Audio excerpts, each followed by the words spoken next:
TV 999 news. ఇక వార్తల్లోని వివరాలు చూద్దాం. అనకాపల్లి జిల్లా నర్సీపట్నం ఎన్నికల ఫలితాలలోపు ఎలాంటి అల్లర్లకు పాల్పడినా కఠిన చర్యలు. నర్సీపట్నం డీఎస్పీ మోహన్. ఎన్నికల ఫలితాలు వెలువడే వరకు ఎలాంటి అవాంఛనీయ సంఘటనలకు పాల్పడినా కఠిన చర్యలు తప్పవని నర్సీపట్నం డీఎస్పీ మోహన్ హెచ్చరించారు. ముందు జాగ్రత్త చర్యల్లో భాగంగా నర్సీపట్నం మున్సిపాలిటీలో కార్డన్ సెర్చ్ ఆపరేషన్ నిర్వహించారు. నర్సీపట్నం టౌన్ పోలీస్ స్టేషన్లో జరిగిన మీడియా సమావేశంలో డీఎస్పీ మోహన్ మాట్లాడుతూ ఎన్నికలు ప్రశాంతంగా జరిగేందుకు సహకరించిన ప్రజలకు కృతజ్ఞతలు తెలిపారు. అదేవిధంగా ఫలితాలు వెలువడే వరకు ప్రజలందరూ సమయం పాటించి పోలీసులకు సహకరించాలన్నారు. ఇప్పటికే రౌడీ షీటర్లకు కౌన్సిలింగ్ నిర్వహించామని ఎలాంటి అల్లర్లకు పాల్పడిన కఠిన చర్యలు తప్పవని హెచ్చరించామన్నారు. ముందస్తు చర్యల్లో భాగంగా మంగళవారం ఉదయం నర్సీపట్నం మున్సిపాలిటీలో కార్డన్ సెర్చ్ ఆపరేషన్ నిర్వహించామన్నారు.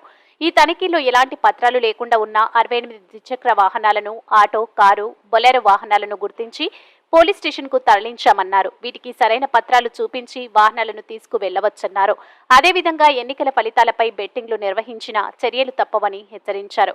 ప్రస్తుతం ఎన్నికల కోడ్ అమల్లో ఉందని, అలాగే 144, 30 సెక్షన్లు అమల్లో ఉన్నాయని, ఎక్కడ నలుగురికి మించి గుంపులుగా ఉండకూడదని ప్రజలు అర్థం చేసుకుని పోలీసులకు సహకరించాలని డీఎస్పీ మోహన్ కోరారు.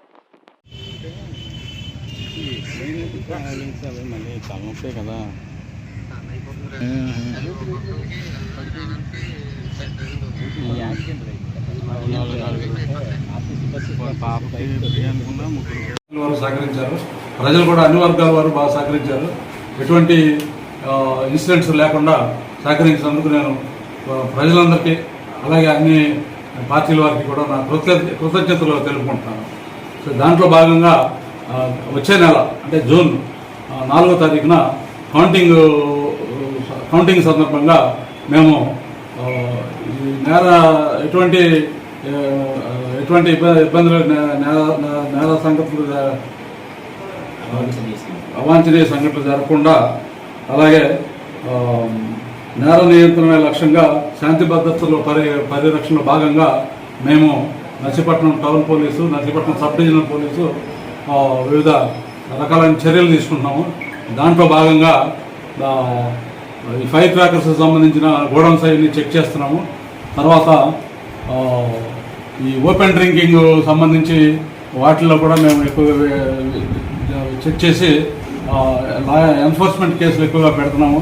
అలాగే గాంజా, తర్వాత సారా, అటువంటి మత్తు పదార్థాలు అవి లేకుండా కూడా ఇల్లీగల్గా ట్రాన్స్పోర్ట్ అవ్వకుండా కూడా మేము కేసులు పెడుతున్నాము. ఈ సందర్భంలో ఈరోజు ఉదయం తెల్లవారుజామున 5 గంటల నుంచి 8 గంటల వరకు నర్సీపట్నం బొడ్డేపల్లి సెంటర్లో, తర్వాత బీసీ కాలనీ సెంటర్లో, అలాగే వివిధ కూడళ్లలో, ఇన్ఫ్లుయెన్స్ సెంటర్లో కూడా మా Narsipatnam sub division force, Narsipatnam sub డివిజన్లో ఉన్న పోలీసు అధికారులు, అలాగే మా ఎస్పీ సార్ పంపించిన స్పెషల్ పార్టీ పోలీస్ స్టాఫ్, అలాగే సెంట్రల్ స్టాఫ్తో కూడా మేము ఈరోజు వెహికల్ విస్తృతంగా వాహనాలను తనిఖీ చేశాం. సదరు సందర్భంలో 68 వెహికల్స్, 2 వీలర్స్, 68 2 వీలర్స్ సరైన పత్రాలు లేకుండా ఉండటం వల్ల వాటిని స్టేషన్లో తీసుకొచ్చాము. అలాగే ఒక బొలెరో వెహికల్, అలాగే ఒక ఆటో కూడా పోలీస్ స్టేషన్ తీసుకొచ్చాము. అలాగే ఒక కార్ కూడా పోలీస్ స్టేషన్ తీసుకురావడం జరిగింది. తర్వాత ఇన్స్పెక్టర్ గారు, ఆర్టీఓ డిపార్ట్మెంట్ వెంకటరావు గారు కూడా వచ్చారు. వారి సహాయంతో మేము వెహికల్స్ అన్నీ కూడా వెరిఫికేషన్ చేసుకుని వాహనదారులు ఎవరైతే వెహికల్స్ క్లెయిమ్ చేయడానికి వచ్చారో వాళ్ళతో మేము వాళ్ళ దగ్గర ఉన్న పత్రాలు టాలీ చేసుకుని సరైన వెహికల్స్ జెన్యూనెస్ ఉంటే వదిలిపెట్టడం జరుగుతుంది. అలాగే కొన్ని వెహికల్స్ అక్కడ వదిలిపెట్టి వెళ్ళిపోయారు. ఆ వెహికల్స్, అలాగే సరైన పత్రాలు లేని వెహికల్స్ కూడా చట్టరీత్యా సరైన చర్య తీసుకుంటాం. ఈ సందర్భంగా ప్రజలందరూ కూడా బాగా సహకరించారు. అలాగే ముందు కూడా ఇలా సెర్చెస్ ఉంటాయి. అలాగే గాంజాకి సంబంధించి కూడా ఇక్కడ ఈ ఏజెన్సీ ప్రాంతంలో మొట్టమొదటిగా ఉండటం వల్ల ఇక్కడ ఎక్కువగా గాంజా కూడా ఎక్కువగా అక్రమంగా రవాణా అవుతుందని మా దృష్టిలోకి వచ్చింది. మేము కూడా రీసెంట్గా ఈ మధ్యన చాలా కేసులు పెట్టాము. తర్వాత ఈ సందర్భంలో ఈ రోజున search and cotton and search ఆపరేషన్లో కూడా ఒక డీసీ డోసర్ క్రిమినల్ని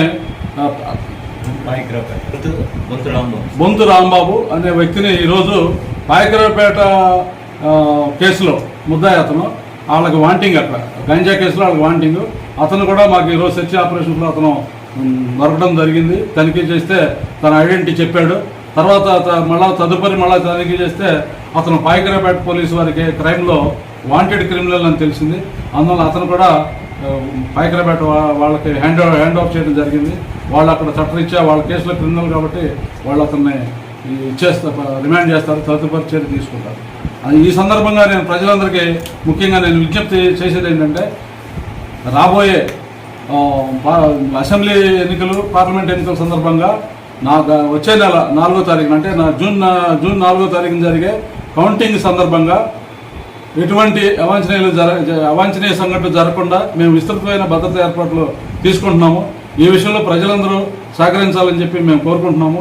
ముఖ్యంగా ప్రజలందరికీ ఒక విషయం వాళ్ళ దృష్టిలో పెడుతున్నాను.